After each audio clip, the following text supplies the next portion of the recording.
একই যন্ত্রণায় পড়লাম, কিছুতেই ওরা আমাকে বাইরে বেরোতে দিচ্ছে না। যখনই পালাতে চেষ্টা করি তখনই 10 জোড়া চোখ 10 খানা চুরি আমার সামনে পিছনে ডাইনে বায়ে ঘিরে ধরে। কিন্তু কেন, কি করেছি আমি ওদের? আর কেন মিস লাইট গুন্ডা দিয়ে আমাকে ধরে এনেছে? সে কি চায় আমার কাছে? আর চিন্তা করে কোনো লাভ নেই। সামনে দিয়ে যখন পালাতে পারলাম না তখন দোতলা থেকে নিচে লাফ দিয়ে পড়বো। তাতে যদি মরি আমার কোনো দুঃখ নেই, তবু এই নোংরা জায়গায় আর আমি একটা দিনও থাকতে পারবো না। পালাবার চেষ্টা করলে শেষ করে দেব। কিন্তু কেন? আপনাদের কোনো ক্ষতি করা তো দূরের কথা, আপনাদেরকে দেখেছি বলে মনে পড়ছে না। তবে কেন আপনারা আমাকে ধরে এনে আজ 3 দিন 3 রাত আটকে রেখেছেন? কিন্তু কেন বলতে পারেন আপনারা? কিচ্ছুই চাই না, উপরন্তু আমরা আপনাকে কিছু আনন্দ দিতে চাই। যথা এই শ্রী ভগবান দাসের চোলাই কোম্পানির মৃত সঞ্জীবনী খাইয়ে বিউটি কুইং লাইটের নাচ গান শুনিয়ে আপনার সুসংক কাষ্ঠং মনে একটু আনন্দের ঢেউ তুলে দিতে চাই। ধর্মের ব্যাকি নিয়ে এই জঘন্য কাজ করতে আপনার লজ্জা করে না? শুনুন রশিদ বাবু, আপনার টাওয়ার আপনাকে ছেড়ে দেবো, কিন্তু একটা কথা, আজকে রাতটা অন্তত আমাদের সঙ্গে আপনাকে ফেলে যোগ দিতে হবে। তাহলে আপনারা আমাকে ছেড়ে দেবেন? নিশ্চয় নিশ্চয়, আমার এই গুরু কটখটানন্দ তিলক মহারাজের দিব্যি করে বলছি, ছেড়ে দেব। বলেন আপনি রাজি? আমি মরবো, তবু আপনাদের মতো লম্পটের সঙ্গে যোগ দিয়ে আমার চরিত্রকে কলুষিত করতে পারবো না। যখন রাজি হচ্ছে না তখন জোর করে এক বোতল মদ ওর গলার মধ্যে ঢেলে দাও কালীকিঙ্কর বাবু। ঠিক আছে বলবন্ধা, I am ready. ভাইজি,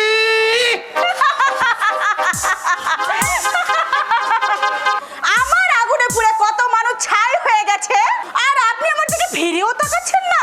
এত বড় অপমান কি আমার সহ্য হয় কালীকিঙ্কর বাবু? আর অপেক্ষা নয়, ছটফট করবেন না, বলবন্ধা কাজ শুরু করো।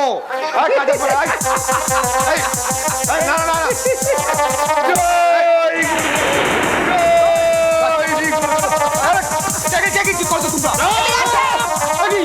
কি করছো তোমরা? ভাইজি,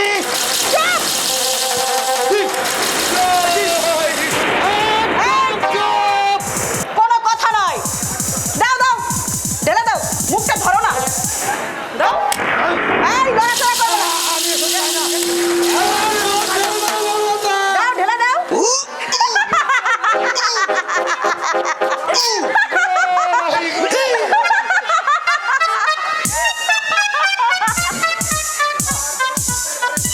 এবার তোমরা পাশের ঘরে যাও, বাকি কাজটুকু আমি নিজেই করে নিতে পারবো।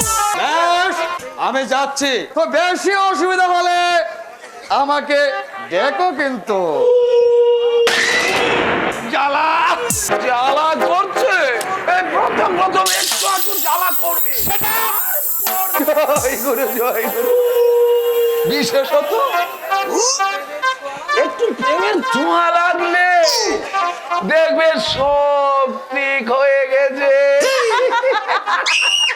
জয় গুরু জয় গুরু। নেশাটা কি একটু লেগেছে? তাহলে কি এবার কি আমাকে একটু আপনার মনে ধরেছে?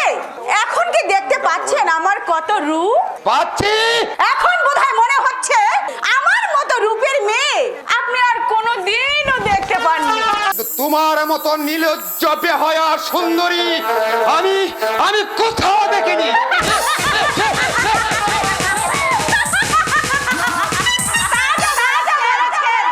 অপমান, মান অপমান বোধ আমাদের নেই, কিন্তু যারা রাতের বেলা আমার এই দেহটাকে নিয়ে ছিনিমিনি খেলে, তারা ভোরের আলোয় ভদ্রলোক সেজে বুক টান ভরে ঘুরে বেড়ায়। যা সব কথা, বসুন। ছাড়ো আমাকে। গোল করে তুলবো আমি তোমারই পরশে জীবন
সবকিছু তো তোমাকেই দিতে হয় তাই না? কি বলো? আমি তোমাকে রানীর মতো করে রাখবে বলনি?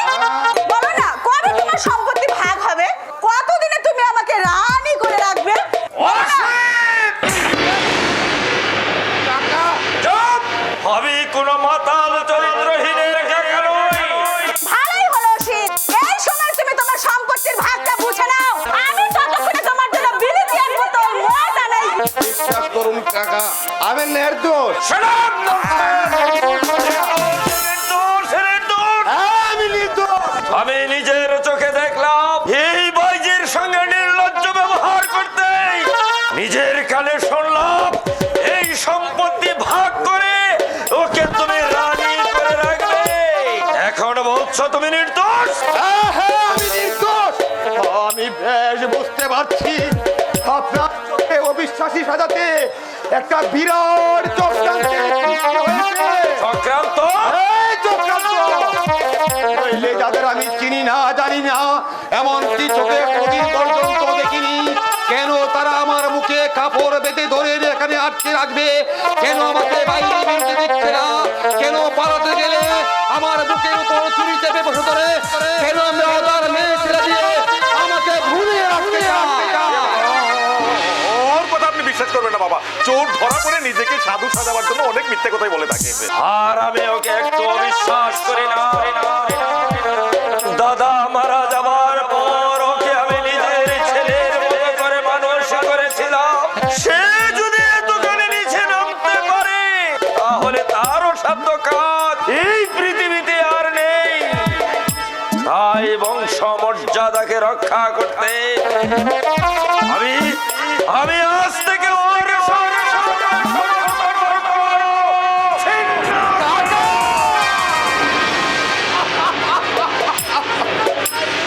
শুধু তাই নয়, যে সম্পত্তির ভাগ নিয়ে তুমি ওই বাইজিকে রানী করবে বলেছ, সেই সম্পত্তির কানা করেও তোমাকে আমি দেবো না। না কাকা না। বাবা আপনি কি বলছেন বাবা? ঠিকই বলছি এনেছি।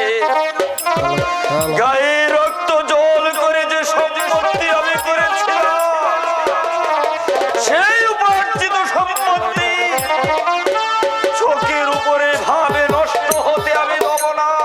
আমি আপনার কাছে সম্পত্তি চাই না কাকা, শুধু আমার একটা কথা আপনি বিশ্বাস করুন। তো আমি তোর হয়ে বাবাকে বলছি বাবা, অসিত মাতাল লম্পট চরিত্রহীন হলেও ও আপনার ভাইপো, আমার ছোট ভাই। আপনি ওকে ক্ষমা করে দিন।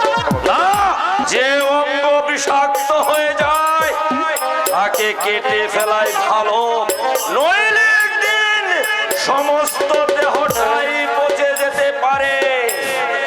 অনুরোধ তুমি আমাকে করো না ঋষি, কিছুতেই ওকে আমি ক্ষমা করতে পারবো না। এইবার আমি নিশ্চিন্ত হলাম। কিন্তু বাবা, অসিতকে যে মাতাল লম্পট চরিত্রহীন করে গড়ে তুললো সেই অতনুম। অতরম? হ্যাঁ বাবা, দেখেন রক্ষাস অতরম। হ্যাঁ বাবা, অসিতের চেয়ে সে তো বেশি অপরাধী। শুনলেন না ওই বাইজির কথা? তাকেও আমি ক্ষমা করব না নিষেধ। তার জন্য অনন্যা যদি আমার উপর রাগ করে করুক, তবু অসৎ পথে ব্যয় করার জন্য তাকে ওই কুলাঙ্গার তনুকে আমি কানা করেও দেব না। কাকা আপনি এত উত্তেজিত হবেন না বাবা, আপনার প্রেশারটা বেড়ে যাবে। ও মনে ভেবেছিলাম এই সম্পত্তি আমি সবাইকে সমান ভাগে ভাগ করে দিয়ে যাব, কিন্তু না, আর হবে না। এই সমস্ত সম্পত্তি সব আমি বন্যার তোমাকে দানপত্র করে দিয়ে যাব। আপনি কি বলছেন বাবা? আপনি তো ভালো করে জানেন এই বাড়ি গাড়ি ধন সম্পত্তির প্রতি আমার কোনো লোভ নেই। আপনি শুধু আমাকে আশীর্বাদ করুন বাবা। এসে আমি আর এক মুহূর্ত এখানে দাঁড়িয়ে থাকতে পারছি না, মাথায় আমার আগুন জ্বলছে। আপনি গাড়িতে গিয়ে বসুন, আমি ওর সঙ্গে দুটো কথা বলে আসছি। বেশ, তাই এসো। তবে সাবধান নিষেধ, গোপুটা চোখের জলে তুমি যেন আবার গলে যেও না। আমি ধনঞ্জয় চাটুর্যে হাকিম নড়বে, তবু হুকুম নড়বে না, হুকুম নড়বে না। Sorry my younger brother. দেখি তো, তোর হয়ে আমি বাবাকে কত রিকোয়েস্ট করলাম, কিন্তু বাবা আমার কোনো কথাই শুনলেন না। আরে ভাই, এজন্যই বলি character loss is everything, everything loss. Right to say your brother. তবে এই কথাটা বোধহয় তোমার জানা নেই। অত্যাধিক বিনয় প্রকাশে মনের গোপন কথা বাইরে বেরিয়ে আসছে। তার মানে কি বলতে মানে চাচ্ছ? কথায় করতে পারলে আমাকে পারবে না, কারণ আমি তোমাকে ভালোবাসি। রাখলে আমি কি করবো দাদা? অপ্রিয় সত্য কথা বলতে আমার মুখে আটকায় না।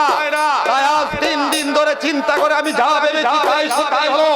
এই সম্পত্তির লোভে টাকার চোখে আমাকে অবিশ্বাসী সাজাতে তুমি এই ষড়যন্ত্র করেছো। এত বড় কথা বলতে তোর সাহস হলো কি করে? চেষ্টা আমার বড় তা তো তুমি ভালোভাবেই জানো। তাই তো সেদিন আমাকে জব্দ করতে এত অনুরোধ করে এই রূপনগরে পাঠিয়েছিলে। চুপ কর, চরিত্রহীন মাথা লম্পট। আমি চরিত্রহীন মাথা লম্পট, কিন্তু 10 চোখে ভগবান বধ হয়ে যায়। মানুষ তো তুচ্ছ মাত্র। তবে এই কথাটা জেনে রাখো, যে সম্পত্তির লোভে তুমি ষড়যন্ত্র করেছো, টাকার চোখের সামনে আমাকে চরিত্রহীন মাতাল হেয় প্রতিগণ্য করেছো, সেই সম্পত্তি আমি তোমাকে সহজেই ভোগ করতে দেব না। না দাদা, আমি তোমার উপর প্রতিশোধ নেব না। প্রতিশোধ নেবে অন্য আরেকজন। তবে এই কথাটা ঠিক, যারা তোমাকে সাহায্য করতে বিনা দোষে আমাকে এখানে আটকে রেখেছে, জোর করে আমার মুখে মদ ঢেলে দিয়েছে, আমি সেই সব স্বার্থলোভী সমাজদ্রোহীদের কোনোদিন ছেড়ে দেব না, কোনোদিন ছেড়ে দেব না, ছেড়ে দেব না।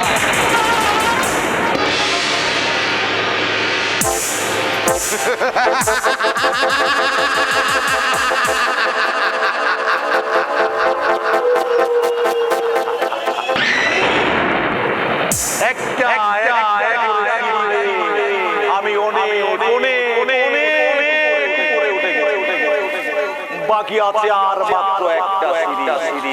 সেই সিঁড়িতে উঠবার পা ফেলেছি। সাকসেসফুল হলে আমার হাতের টুকু